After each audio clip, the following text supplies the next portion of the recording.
ایران کے supreme leader آیت اللہ علی خامنائی کے جنازے پر جب دنیا بھر کے ڈیلیگیشن ایک ایک کر کے پہنچے تو صرف ڈپلومیٹک ویلکم نہیں ہوا بلکہ ہر ملک کا استقبال قرآن کی مختلف آیتوں سے کیا گیا۔ ہر آیت کے پیچھے ایک الگ ہی میسج تھا۔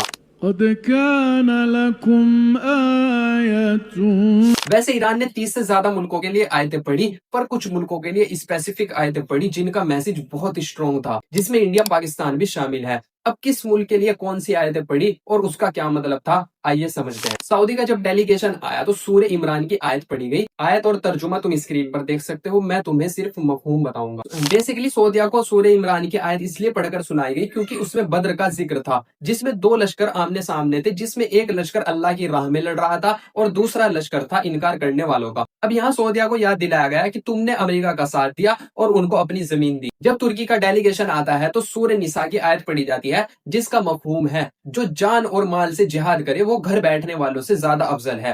اب یہاں ترکی کو میسج دیا گیا کہ تم نے ہمارا جنگ میں ساتھ نہیں دیا اور اللہ بہتر جانتا ہے کہ گھر بیٹھنے والا کون ہے اور جنگ لڑنے والا کون۔ حزب اللہ کا جب ڈیلیگیشن آیا تو ان کو سورہ مائدہ کی آیت پڑھ کر ان کا حوصلہ بلند کیا گیا کہ غم نہ کرو، کمزور نہ پڑو، تم ہی سر بلند ہو اگر مومن ہو۔ مطلب حزب اللہ پر پراؤڈ کیا گیا۔ اور حماس کے لیے پیغام تھا کہ تم اپنے عہد پر قائم رہو اور قربانی سے پیچھے مت ہٹو۔